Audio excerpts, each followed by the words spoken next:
Greetings from my friend home/temple in Anaheim, California. I'm the honored guest of a wonderful bhikshu and disciple of my teacher as well, Master Xuan Hua. Today I'm going to talk about universals, which are words, basically. This discussion is going to be a discussion on the philosophy of language. To me, it's a fascinating topic, and one that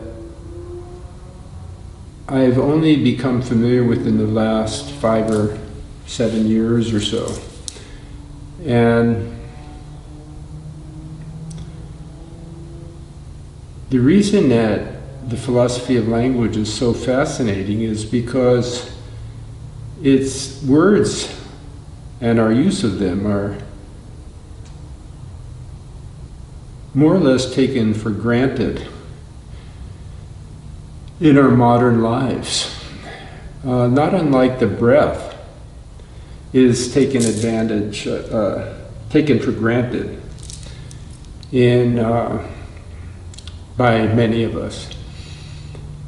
The exceptions are the yogis, who of course discovered the miracle of breath mastery well before the Buddha's time, and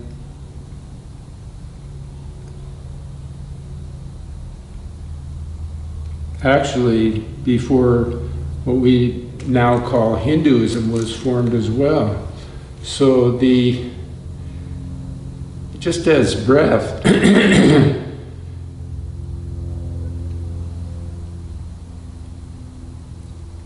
is a powerful, very, very powerful form of meditation, and yet it's something that most people really don't think about. We just breathe the air we breathe, and that's that. And when we don't, we're gone. And it's a remarkable fact that somebody a few thousand years ago, without anybody to teach them, had the intuition to think, well, maybe there's something more to breath than people think. And that person would have had to practice various disciplines controlling his breath to discover that insight and wisdom can develop out of breath mastery. And that it can is old news, but when you think about the pioneers who actually didn't give up on it after a week or 2 weeks, because breath mastery takes, even to get, in the beginning, get anywhere, months, if not years.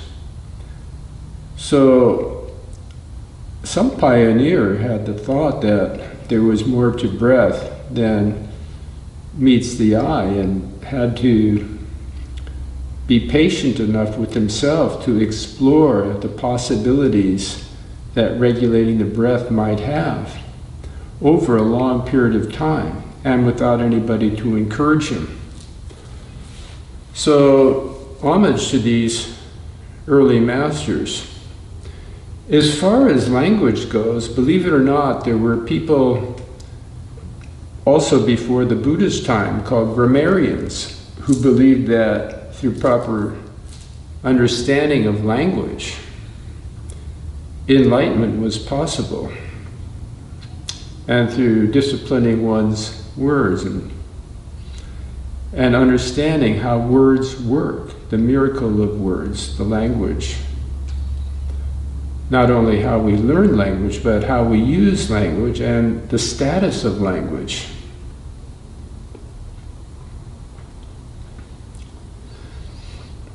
We, of course, cannot conceptualize or reason to any depth without language.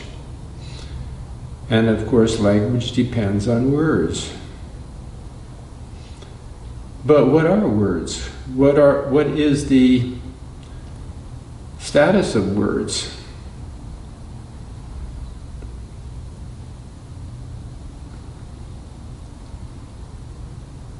What is the relationship between a word and its object? And today I will discuss very briefly a small piece of the puzzle of language. But it's one that's been hotly debated between Buddhists and Hindus for a long, long time, at least 1600 years. And the debate goes on.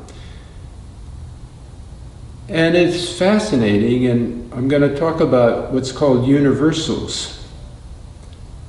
And universals are basically words. But words in a special sense, so I'm going to discuss what that sense is. And throughout this discussion, we must bear in mind that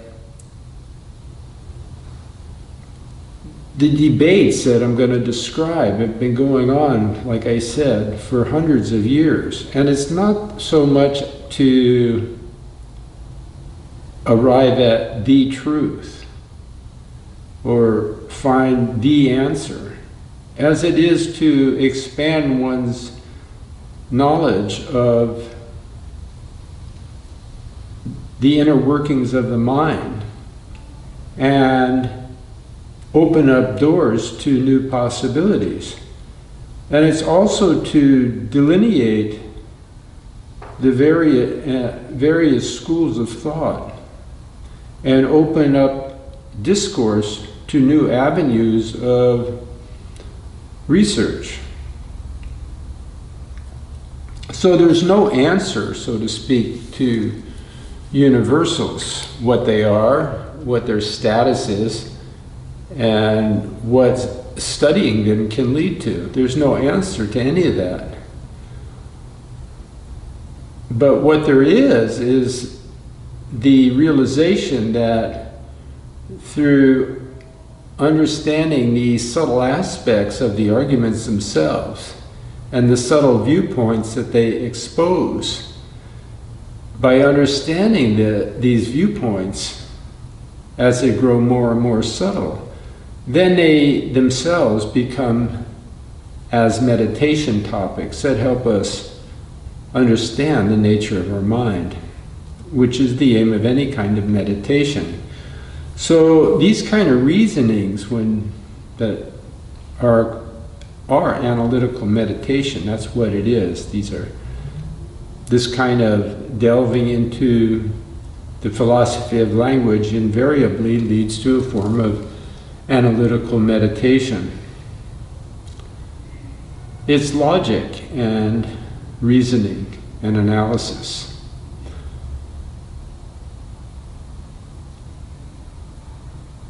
And the fact that the Hindus and Buddhists, and even within Hinduism and Buddhism, within each of those schools of thought, there's disagreement. And following these reasonings given for the disagreements really opens doors. So let's talk a little bit about universals. Basically, a universal can be thought of as a handle by which we manipulate the objects that we talk about.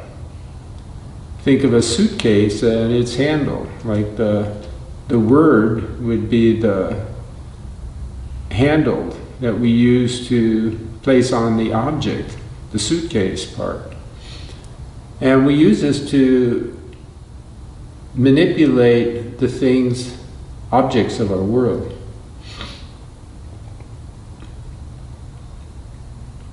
Without words, we could not talk about things or conceptualize things or think about them in any way. So words are what allow us to do this.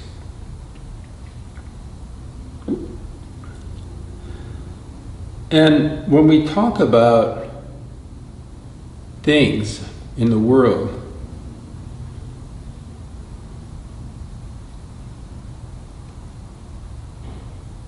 we cannot help but express ourselves in terms of generic things. We talk in generic terms. And what does generic mean exactly? Well, generic is actually the universal.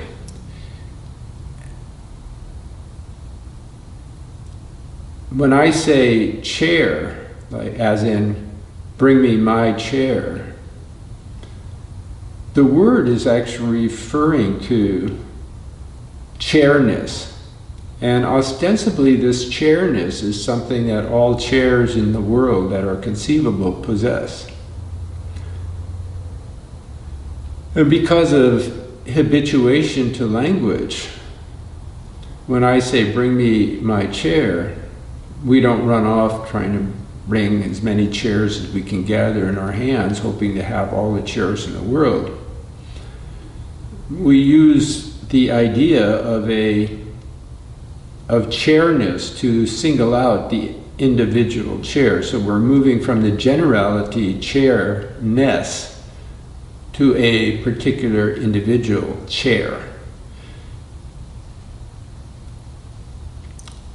If I say bring the cow, what I'm really saying is bring that thing that possesses cowness to me. And the hearer hears cowness, thinks cowness, and then he thinks about a particular cow, an individual cow that may be in the meadow outside. So when I say bring the cow, the hearer is hearing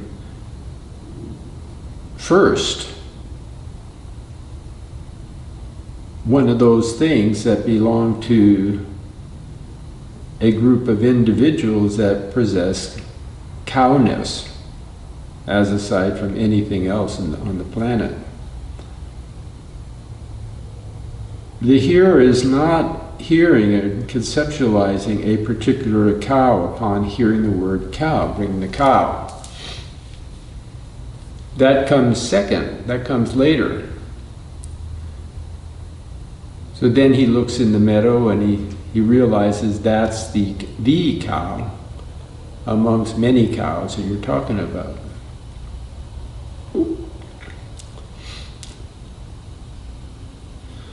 So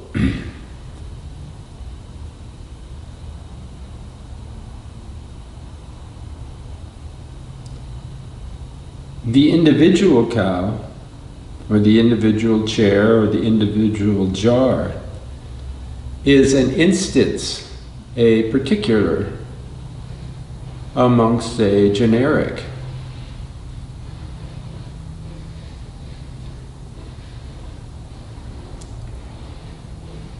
One of the things that's very, very hotly debated is the actual status of this generic cowness, or generic chairness, or generic jarness. And believe it or not, there are those who have very strong arguments to support them that say, actually, the generic is an essence that pervades its instances. So they think that cowness, jarness, and chairness is real. It's a real essence that pervades all particulars. Eternal and unproduced. So they go as far as saying that in the absence of all instances, cowness would exist. And in the absence of all instances, jarness would exist. And in the absence of all instances, chairness would exist. And they have very good logic and reasoning to support their position that this essence of a cow and so forth pervades all instances and always has, and in fact exists over and above its instances. The Buddhists throw all of this out, and they say that no, there is no such thing as cowness, jarness, chairness, or any other kind of ness. No pervading essence is signified by the word we use as a handle to manipulate things in our mind or express ourselves about them. They say when you say, bring me a chair, there is no underlying essence to the chair I'm referring to that exists. It cannot be found.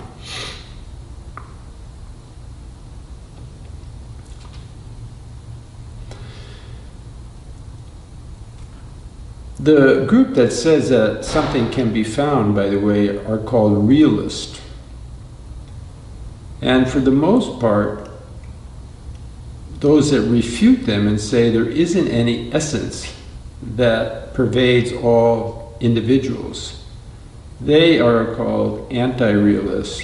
And the anti-realist position on words and language is that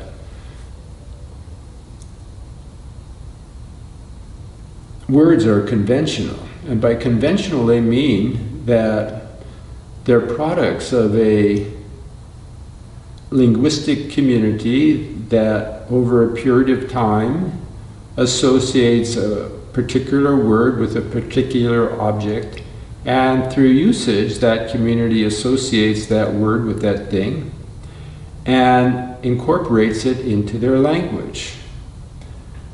And so that thing actually becomes a representative of that, whatever it's associated with, whether it be a chair, a jar, or whatever, that word is associated with that thing.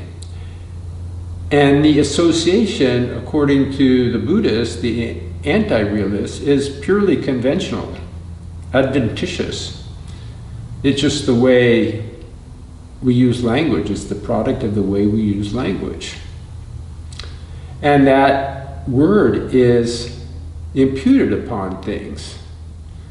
When I see a box, I say that is a box.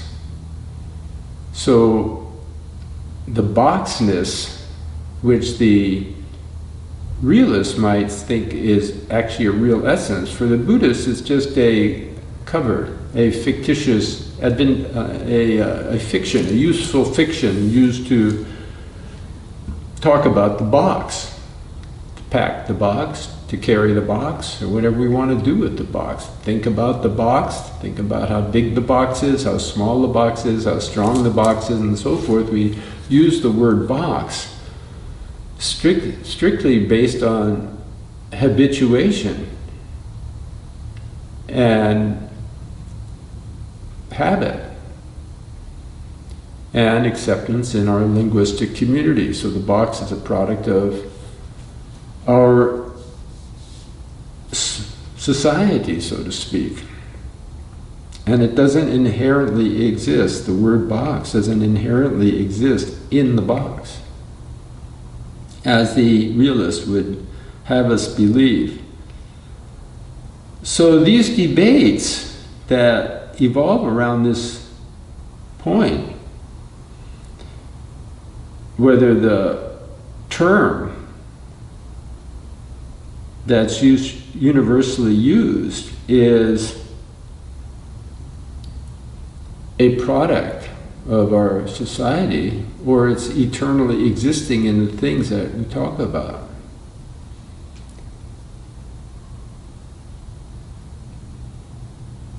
And understanding these subtle arguments to support one or the other positions is very helpful and very interesting. In Buddhism, we're taught sometimes not to confuse the word with the thing. Think about it. If you hold up a flower and you say, "What is this?" you say it is a flower to yourself. Or it is a rose. Our language makes us think that the thing is the word itself, which is actually a realist position. But as Buddhists, we're warned to not confuse the word and the thing itself. The thing is a designation. It could also be a representation. It could also be used to denote a thing. When we denote with a word, we're using it in the sense of pointing to something, denoting something out there. When we use a word to represent something in our mind, as if we're reasoning about it, picturing the box and thinking, well, how big should the box be? How much box do I need for packing? How strong this box is, and so forth. The box is representing something, within our mind, within our reasoning. The box is representing something that exists externally in the real world. But our language can have us believing the word box is the box outside. We can use it in our reasoning, in our way of thinking, to think that the word is actually the box. So how language is used is very, very important. We formulate our thoughts by using words. And if we understand how words work, we'll be more careful how we use them to formulate our thoughts. And if we study the philosophy of language, we will have better tools to analyze how we're using our words, and develop the skill to use them more carefully, not only in our communication with others, but in our own thinking and conceptualizing. And I hope this little talk on universals will enable those who have listened to this brief discourse to benefit. And I close here. Namaste. I love you.